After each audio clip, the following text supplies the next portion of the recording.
this video, I want to give you some practical tips for the day that you go to do your road test, which also includes your pre-trip inspection to get your Class 4 license.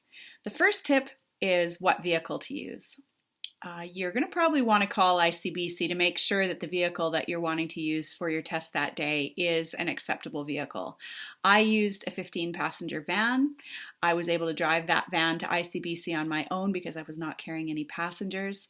But if you're at all unsure about the vehicle that you plan to use, give them a call and make sure that it's approved. Number 2, when to arrive. ICBC suggests arriving 15 minutes early. I actually gave myself a full half hour because I wanted to make sure I could get there, I could find a place to park, I wasn't in a rush, I could just kind of breathe and relax before my test. Number 3, where to park. When you make your appointment for your road test, be sure to ask this question. The last thing you want to do is make a mistake right from the beginning. When I did my test, I was asked to park in the truck inspection area, and that's what I did. When you get there, you're going to want to park a little ways away from the curb so you've got plenty of room to walk around the vehicle for your pre-trip inspection. I put my emergency parking brake on. I actually unlocked all of my doors to just allow myself one less step for my pre-trip inspection later on. Of course, I kept my keys with me in my pocket when I left the vehicle. Make sure to do that. Number 4, what to wear. This might seem like a minor point, but you'll be surprised how your clothing can become a distraction. So wear something casual and easy to move around in, like a zip-up jacket with a pocket, jeans and runners, those are great. If you have hair that's going to get in the way, make sure that you pull it back that day. Don't wear a hat that's going to fall off your head. Just pay a little attention to what you're wearing that day. Number 5, what to bring. So of course you've got some things that you're going to want to bring. You're going to want to bring 2 pieces of ID. You're going to want to bring your insurance papers. Of course you're going to want to bring your fee. But there's a few other things that I also brought along. I made sure that I had paper towel in the van that was easily accessible. I brought an exercise mat because it happened to be raining that day and I didn't want to get all wet when I got on the ground to look underneath my vehicle. I brought a tire gauge. I brought a hammer. I brought my own pen. Those are just some basic things. And then of course, when you park and go into the ICBC office, you're going to want to take your keys with you, of course, any of your personal items. You're also going to want to bring your insurance papers into the ICBC office because they're going to want to see your insurance papers. Tip number 6 is just a tip on how to be a little less forgetful. So if you find that when you get a bit nervous, you forget some obvious things, here's a couple of things you might want to write down. Write down your license plate number. Write down the make and model of your vehicle and put those things in your cup holder so that when you have to fill out forms for the examiner, you have that information right there. Another thing, just make sure you're really familiar with where you look at the number of kilometers that you have on your vehicle. You might be asked that by the examiner and you don't want to fumble around at that point and try to figure out how do you figure out your kilometers. It's on your odometer. Check it out and make sure you know how to figure out the number of kilometers on your vehicle. Tip number 7, be friendly.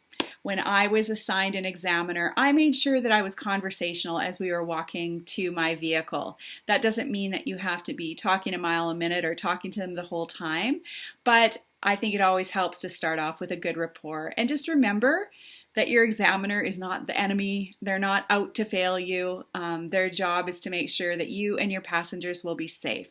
So just start off on a good foot with them and have a good attitude about the person testing you. And remember again, if you do fail, it's okay. You're going to be a safer person on the road when you do pass, and it's not the end of the world. Number 8 tip, time yourself.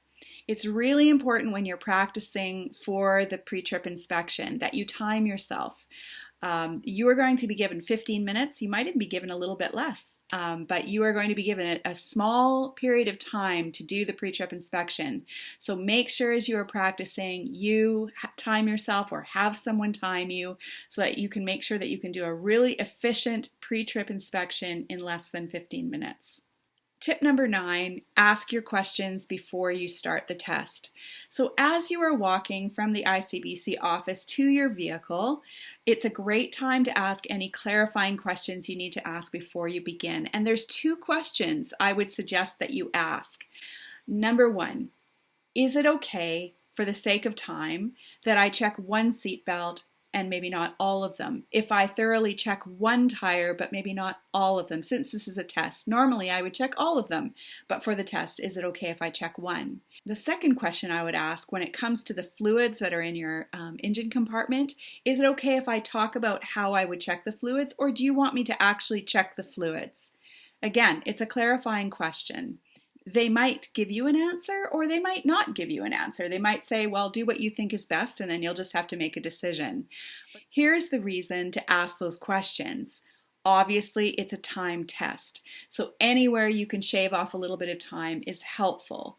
So obviously fastening and unfastening 15 seat belts takes a lot of time. So if they're okay with you just testing one, that is a win for you. When I did my test, they did not require that I check all the seat belts. They did not require that I check all the tires. And the examiner actually told me I didn't have to check all the fluids. However, I know other people that have had to check all the tires. I know people who have had to check all the fluids. So I think it's just helpful to ask and see, maybe they'll answer you. Number 10, when you're doing your pre-trip inspection, talk the entire time. So when you're doing the pre-trip, explain what you're looking at, explain what you are looking for, explain what you are doing. You'll see how I do this on my own timed pre-trip inspection, but this lets your examiner know that you know what you're doing. Tip number 11, touch things as you go. Touch as many things as you can as you are inspecting the vehicle. You're going to want to run your hand along the body of the vehicle. You might want to touch the windows. You're going to be opening things. You're going to be shutting things. You're going to be, in the engine compartment, you're going to be touching belts and you're going to be touching hoses. When you're looking for things that are broken or out of place or whatever, it not only does it help you to be touching them, but it also helps you so that you're not going to miss something along the way. Number 12, be calm and think. I can't stress this enough because the pre-test is actually quite logical.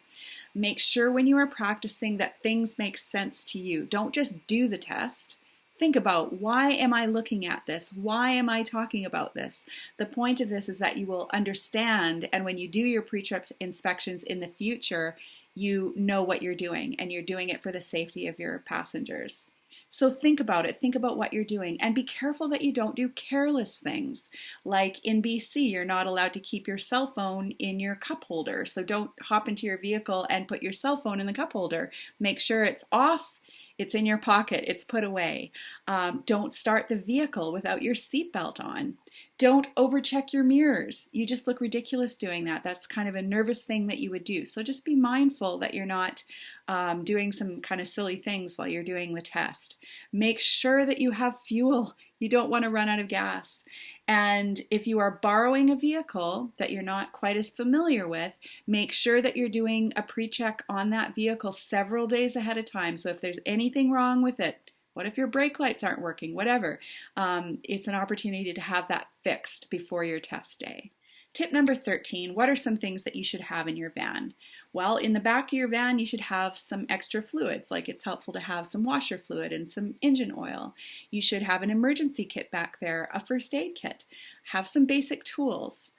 You should have a fire extinguisher in your van with a current inspection date. Of course, you should have insurance papers. I think it's helpful to have a pen because not only do you need to fill out a form for the examiner, but you need to fill out your logbook every time you're in the van. Make sure that your vehicle is clean. You do not want to be stumbling over things, garbage and hazards when you're trying to do a pre-trip inspection. Make sure that you have a logbook in your vehicle. If you're not familiar with what a logbook is, go onto ICBC's site or even just Google that because there's lots of information about logbooks and you need to have one. In fact, there should be an entry in your logbook the day that you do your road test because you should have done a pre-trip inspection before you ever went for your test. Those are my main tips. I hope you have found this video course helpful as well as the written information I have provided for free. If you want more help, I have a few more sessions available for you to purchase. I am offering 2 additional videos. The first one looks at terminology. So what are things called? Where are they located? What do they look like? And I have also videoed a pre-trip inspection so that you can actually watch a pre-trip inspection and see how it is done. All the best to you. I hope you are successful in getting your Class 4 unrestricted license.